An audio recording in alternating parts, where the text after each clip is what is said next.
1 tablespoon of ordinary powdered milk from any American grocery store, 1 gallon of warm water, 5 minutes of careful mixing, and every tomato plant in your garden receives a targeted calcium supplementation treatment that can prevent one of the most devastating fruit production failures that home gardeners face across every growing season. Peppers, eggplant, watermelon, pumpkin, squash, cucumbers, cabbage, broccoli, cauliflower, and every other calcium-sensitive fruiting or heavy-feeding vegetable in your garden responds to the same recipe through the same underlying biology. The specific problem this treatment addresses is called blossom end rot, and it appears as dark, water-soaked, leathery spots on the bottom of developing tomatoes just as they should be reaching harvest. Fruits affected by blossom end rot cannot be saved, cannot be eaten, and represent complete losses of the harvest you have been waiting for across months of careful garden management. Peer-reviewed horticultural research and university extension publications from Oregon State, Texas A&M, and multiple other institutions have documented that blossom end rot results from a failure of calcium transport into developing fruits, and that appropriate calcium supplementation combined with proper water management can prevent the condition in most gardens where it would otherwise cause substantial harvest losses. And the cost of an entire container of powdered milk at any American grocery store runs between $1 and $3, providing enough material to treat a substantial home garden across multiple applications throughout the growing season.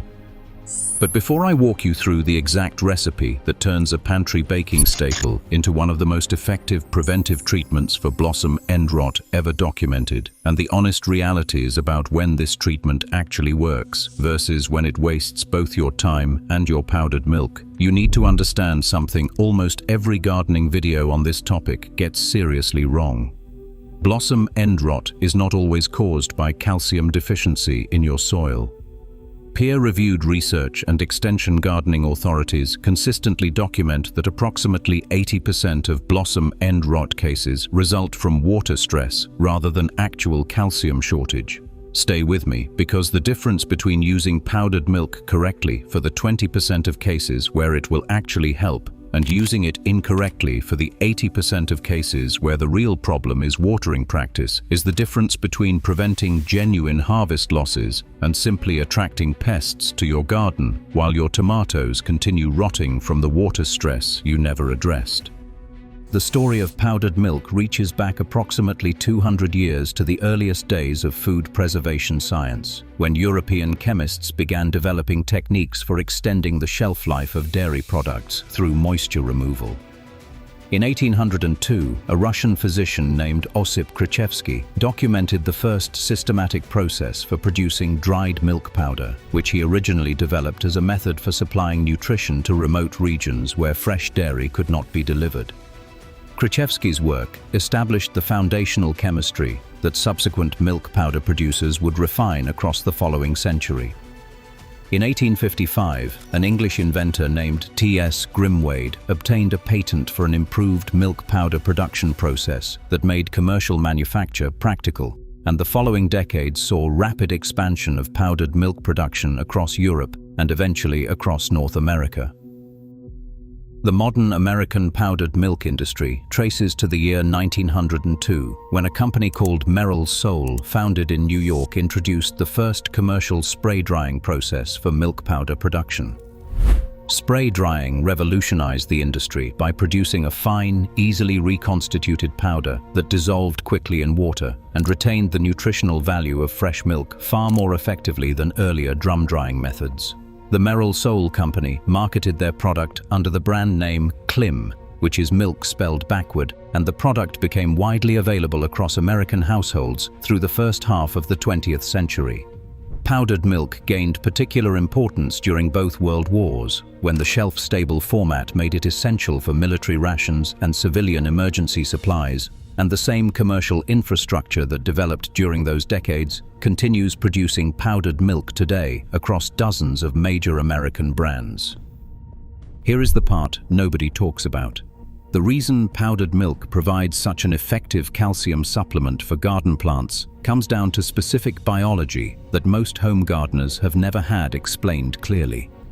Milk contains approximately 54% calcium by dry weight, delivered in forms that plant roots can absorb through soil chemistry once the powder dissolves and integrates into the root zone.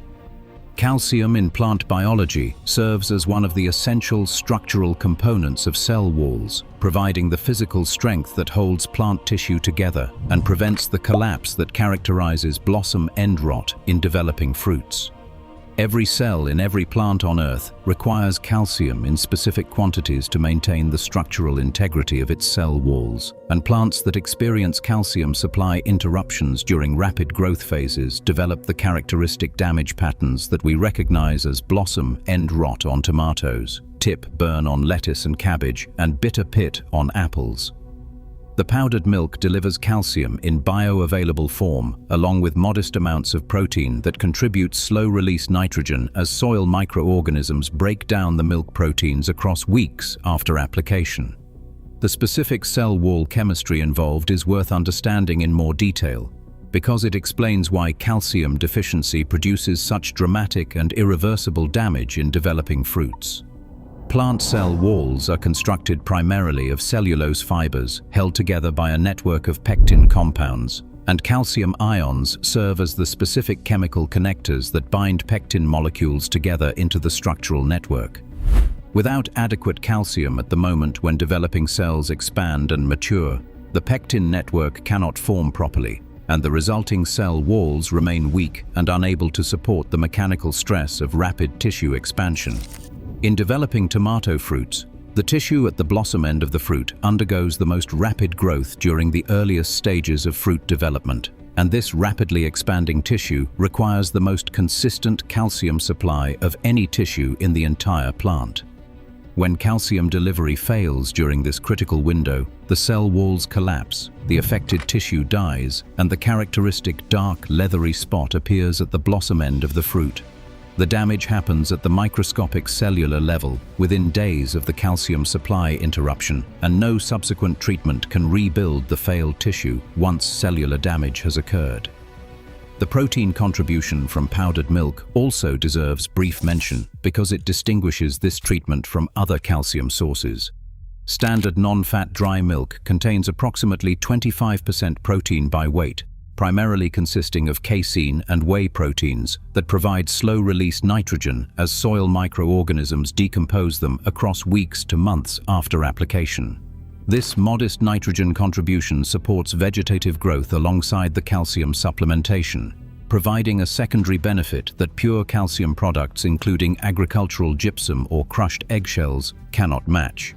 The combined calcium and protein delivery makes powdered milk a mildly biostimulant treatment as well as a straightforward calcium supplement, though the total protein and nitrogen contribution remains modest compared to conventional fertilizers.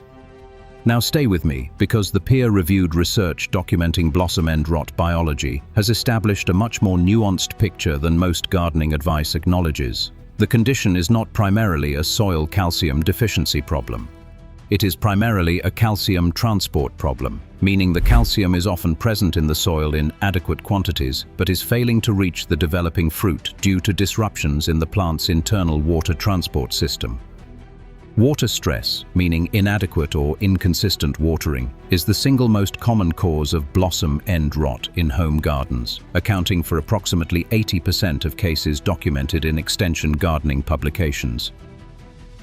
When soil moisture fluctuates dramatically between very dry and very wet, the plant cannot maintain consistent water flow through its vascular system, and calcium delivery to the developing fruits fails even when soil calcium levels are perfectly adequate for the plant's needs. Adding more calcium through powdered milk applications to plants suffering from water stress-induced blossom end rot will not solve the problem, because the plants already have enough calcium available in the soil. The solution in those cases is consistent watering practice rather than additional calcium supplementation.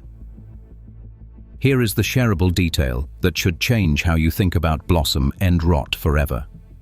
Peer-reviewed horticultural research consistently documents that maintaining consistent soil moisture throughout the tomato fruiting season prevents the majority of blossom end rot cases without any additional calcium supplementation whatsoever.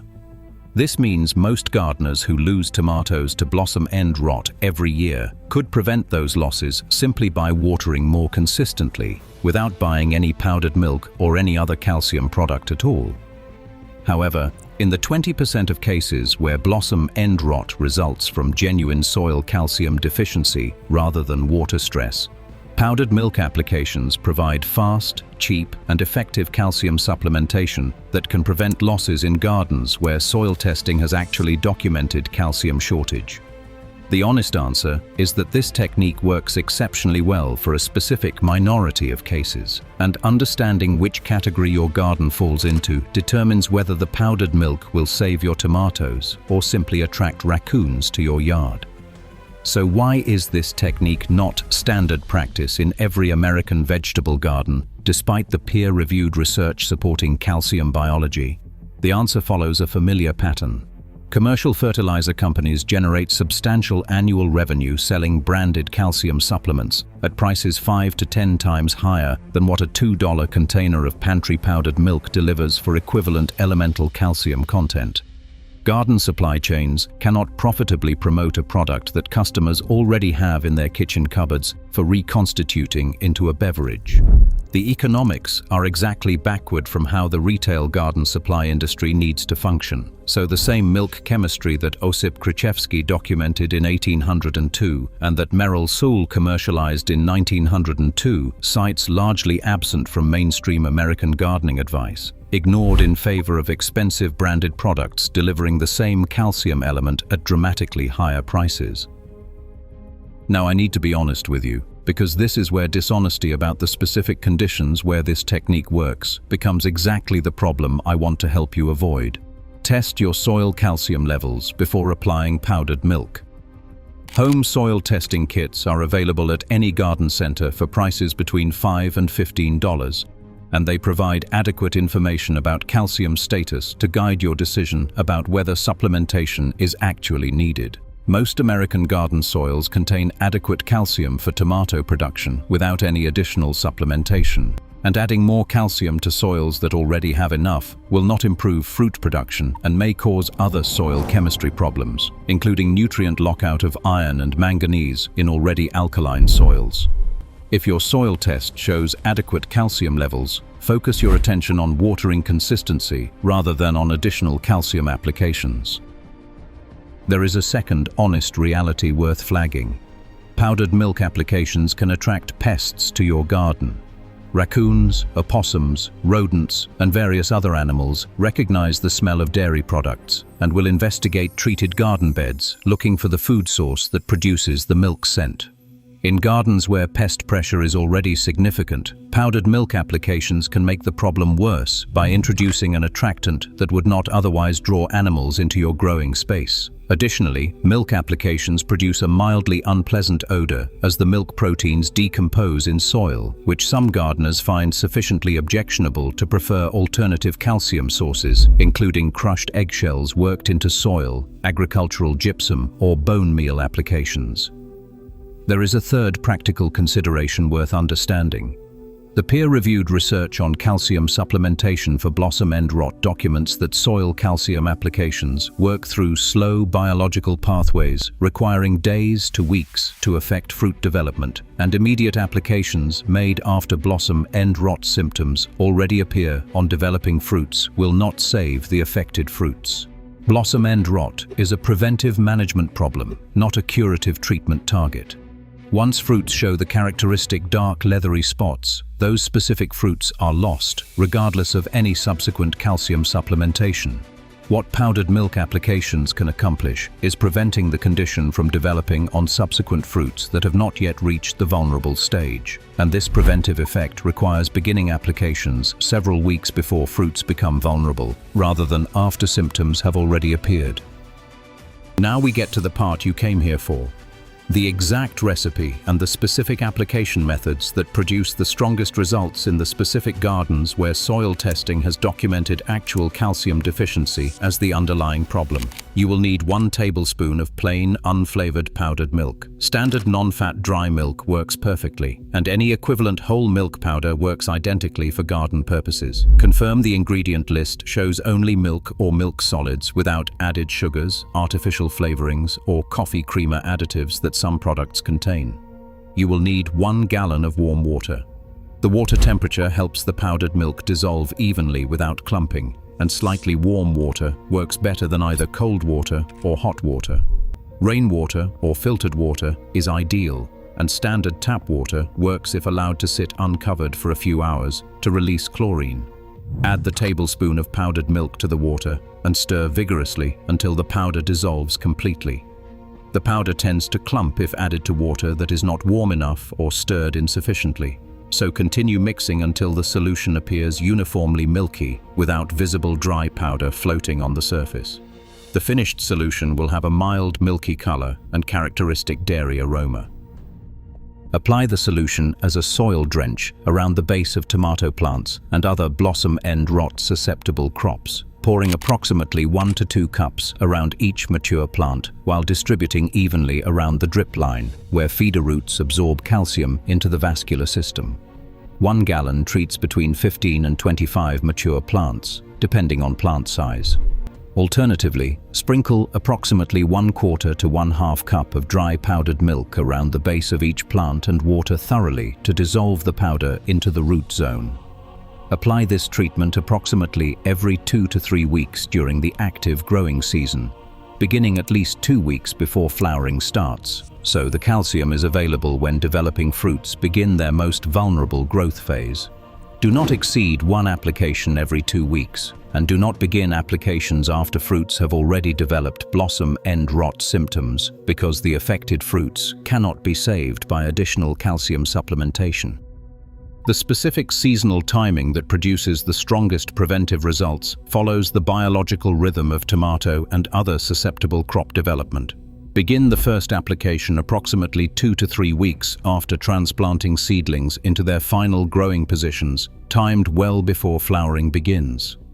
Subsequent applications, spaced at 2 to 3 week intervals, sustain calcium availability through the entire fruit development period, when developing fruits demand calcium most intensively for cell wall construction. Continue applications through peak fruit production and taper off as the plants approach the end of their productive season.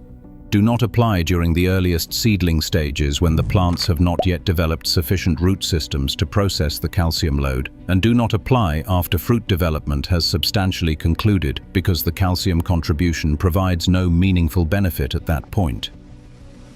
The compatibility of powdered milk applications with other garden practices deserves brief mention. Calcium supplementation pairs well with balanced fertilization programs, mulching schedules, and comprehensive soil building efforts, complementing these practices rather than replacing them. Do not combine powdered milk applications with acidic amendments in the same watering session, because the calcium can react with acidic compounds and reduce the availability of both. Space powdered milk applications at least 1 week apart from any Epsom salt applications, apple cider vinegar treatments, or other soil amendments that shift soil pH significantly. Powdered milk works particularly well when combined with consistent mulching to maintain soil moisture, because the mulch addresses the watering consistency problem that causes the majority of blossom end rot cases, while the powdered milk addresses the calcium supplementation for the minority of cases where soil calcium is genuinely deficient. The next time you notice dark, leathery spots developing on the bottoms of your tomatoes and prepare to blame calcium deficiency for the loss, remember what you now know. Test your soil first to confirm whether calcium supplementation is actually needed. Improve your watering consistency to address the 80% of cases where water stress is the real culprit. Apply powdered milk as a preventive treatment in the specific 20% of cases where soil calcium is genuinely deficient, using the same milk chemistry that Osip Krichevsky documented in 1802, and that generations of American gardeners have quietly refined into one of the most cost-effective calcium supplementation techniques available at any American pantry. The harvest begins now.